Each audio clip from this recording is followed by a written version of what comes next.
Captain Vijayakanth படைத்தலைவன் இந்த படம் எப்படி இருக்குது அப்படின்னு சொன்னோம்னா, கேப்டன் விஜயகாந்த் அவருடைய பையன் சண்முக பாண்டியன் அவர் தான் நடிச்சிருக்கிறாரு. சும்மா தியேட்டருக்கு இந்த வாரம் போகுமே அப்படின்னு தான் போனேன். ஏன்னா இன்றைக்கி வந்து இந்த பவன் கல்யாண் அவருடைய படம் வந்து ரிலீஸ் ஆகுது அப்படின்னு சொல்லியிருந்தாங்க. ஸோ ஒரு பெரிய ஹீரோ படம் இல்லை, பெரிய டைரக்டர்ஸோட படம் இல்லை, என்ன தான் இந்த படத்துக்கெலாம் பெருசாக கூட்டமாக வரப்போகுது அப்படின்ட்டு போய் உள்ளே போய் உட்காந்தா தியேட்ரு ஃபுல்லாக ஹவுஸ்ஃபுல்லு. ரோஹிணி தியேட்டர் வந்து பார்த்தோம்னா அந்த மெயின் ஸ்க்ரீனு எப்பவுமே ஒரு அஜித் சார் படம் இல்லை ஒரு விஜய் சார் படம் இல்லை வேறு யாருன்னா படத்துக்கு வந்து ஒரு பெரிய ஒரு ஃபுல்லு இருக்கும், ஹவுஸ்ஃபுல்லு. இது பார்த்தோம்னா தியேட்டர் ஃபுல்லு. இந்த கூட்டம் எல்லாம் வந்ததுக்கு ஒரே ஒரு காரணம் கேப்டன் விஜயகாந்த் அவருக்காக மட்டும்தான் இவ்வளோ கூட்டம் வந்தாங்க. அந்தளவுக்கு வந்து ஒரு ஹவுஸ்ஃபுல் ஷோ.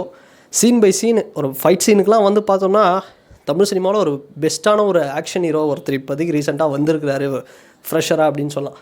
அந்தளவுக்கு ஆக்ஷன் சீன்ஸ்லாம் வந்து அவ்வளோ எஃபர்ட் எடுத்து பண்ணியிருக்கிறாரு ஹீரோ சண்முக பாண்டியன். கத்திக்கிட்டே இருந்தாங்க. ஸோ அவங்களாம் வந்து விஜயகாந்த் அவர்களோட ஃபேனு. ஸோ இதை தாண்டி எனக்கு இந்த படம் எப்படி தோணுச்சு அப்படின்னா, ஒரு யானையை பேஸ் பண்ண படம், சரி கும்கி மாதிரி தான் இருக்கும் அப்படின்ட்டு தான் வந்து நான் எதிர்பார்த்தேன். உள்ளே போய் பார்த்தோம்னா ஃபஸ்ட் ஆஃப் வந்து கொஞ்சம் ஸ்லோவாக போச்சு. அந்த திரைக்கதையில் வந்து பெருசாக வேகம்லாம் இல்லை, ஒரு கும்கி மாதிரி ஆரம்பிச்சுது. அப்புறம் கதை எங்கெங்கேயோ போச்சு, நடுவில் சில நல்ல விஷயம்லாம் வந்தது. ஃபஸ்ட் ஆஃப் பார்த்தோன்னா இன்ட்ரோலுக்கு முன்னாடி சில ரெண்டு ஃபைட் சீன் இருக்கும். அதை கொஞ்சம் லியோ மாதிரி ஒரு சீன் ட்ரை பண்ணியிருப்பாங்க, அதெல்லாம் வந்து சூப்பராக இருந்தது. செகண்ட் ஆஃப் பார்த்தோன்னா இந்த படத்தில் என்னடா இருக்க போகுது அப்படின்னு யோசிச்சுட்டு இருக்கும்போது செகண்ட் ஆஃப் கம்ப்ளீட்டாக வேறு. இந்த படைத்தலைவன் அப்படிங்கிற டைட்டிலுக்கு இந்த செகண்ட் ஆஃப் வந்து ஒர்த்து அப்படின்னு சொல்லலாம். ஒரு படை, ஒரு மக்கள், கிட்டத்தட்ட கேஜிஎஃப் மாதிரி தான் இருந்தது. ஸோ கேஜிஎஃப்பில் வர கருடன் தான் இதுலேயும் வில்லனாக வராரு. ஒரு அடிமையாக இருக்கிற ஒரு கூட்டத்துக்கு ஒரு படைத்தலைவன் தேவைப்படுறாரு. அப்படி ஒரு ஜைஜான்டிக்கான ஒரு மாஸ் ஆக்ஷன் ஹீரோவாக தான் சண்முக பாண்டியன் வந்து வராரு இந்த படத்தில்.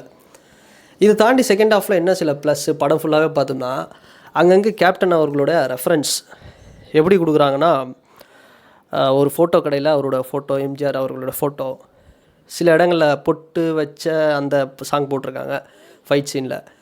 சில இடத்துல ரமணா படத்தோட சீன் வருது.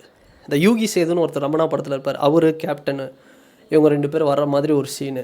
ஸோ அதெல்லாம் வந்து வந்திருந்தது. ஒட்டு மொத்தமாக பார்த்தோம்னா அந்த சேம் கருடன் என்ன பண்ணுவார் கேஜிஎஃப்பில், ஸோ அதே வேலையை தான் இதுலேயும் பண்ணிகிட்ருக்கிறாரு. மொத்தமாக ஓகே, ஒரு வாட்டி பார்க்கலாம் அப்படிங்கிற மாதிரி ஒரு டீசெண்டான படமாக இருக்குது. மைனஸ்ன்னு என்ன கேட்டால் நான் என்ன சொல்லுவேன்னா, இசைஞானி இளையராஜா அவர்களோட மியூசிக்கு ஒரு பெரிய மைனஸ் அப்படின்னு தான் சொல்லணும்.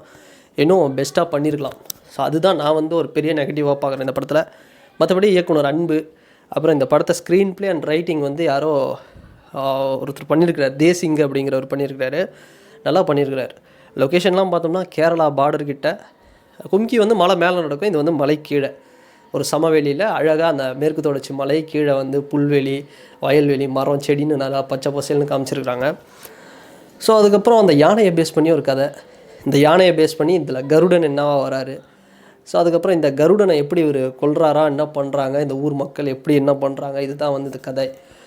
லாஸ்ட்டில் வந்து பார்த்தோம்னா ஒரு ப்ரெடிக்டபிள் கிளைமேக்ஸாக இருந்தாலுமே ஓகே அப்படிங்கிற மாதிரி, பரவாயில்லப்பா கொடுத்த ஒரு 150 ரூபாய்க்கு சரியான ஒரு மொக்க படத்தில் வந்து மாட்டிக்காமல் கிரிஞ்சாக ஆகாமல் ஏதோ ஒன்று பண்ணியிருக்காங்களே அப்படிங்கிற மாதிரி வந்து ஒரு நல்ல ஒரு ஃபீல் கொடுத்தது. அதுதான் ஒரு பெரிய பாசிட்டிவ்.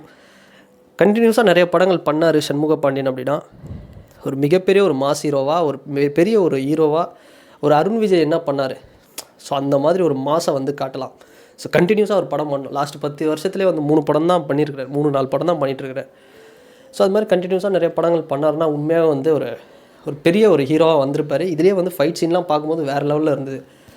ஸோ இந்த வாரம் உண்மையாக சொல்லணுன்னா ஒரு பெரிய பெரிய ஹீரோ படம் இல்லைப்பா அப்படின்னா, நான் ஒரு படம் ஃபேமிலியோடு போய் பார்க்கணுன்னா ஓகே, நீங்கள் தாராளமாக புக் பண்ணி எந்த ஒரு பெரிய எக்ஸ்பெக்டேஷனும் இல்லாமல் போங்க. ஒரு வாட்டி இந்த படத்தை போய் பாருங்கள். பெருசாக காமெடி இந்த என்டர்டெயின்மெண்ட்லாம் இருக்காது, பட் படம் வந்து சீரியஸாக போகும். செகண்ட் ஹாஃப்லாம் ரொம்பவே வந்து சீரியஸாக இருக்கும். ஃபைட் சீக்வன்ஸ்லாம் வந்து படம் சூப்பராக இருக்கும். ஸோ ஒரு கேஜிஎஃப் மாதிரியான ஒரு எஃபெக்டை வந்து கொண்டு வந்து வச்சுருக்காங்க, ஒரு காந்தாரா மாதிரி ஒரு எஃபெக்டை. அது நீங்கள் செகண்ட் ஹாஃப் பார்க்கும்போதே வந்து தெரியும். ஸோ மொத்தத்தில் ஒரு வாட்டி பார்க்கலாம் அப்படிங்கிறது அளவுக்கு ஒரு சுமாரான ஒரு ஆவரேஜ் படமாக தான் இந்த படம் வந்து வந்திருக்கு. மஃபா விலாக். ஸோ மஃபா விலாக்ஸ் இது வரைக்கும் இந்த சேனலுக்கு யாராவது சப்ஸ்கிரைப் பண்ணலை அப்படின்னா மறக்காமல் சப்ஸ்கிரைப் பண்ணுங்கள். அண்ட் இந்த வீடியோ உங்களுக்கு பிடிச்சிருந்ததுன்னா லைக் பண்ணுங்கள், ஷேர் பண்ணுங்கள், கமெண்ட் பண்ணுங்கள், சப்ஸ்கிரைப் பண்ணுங்கள், ஷேர் பண்ணுங்கள். அண்ட் வேறு ஒரு வீடியோவில் வேறு ஒரு இதில் பார்க்கலாம்.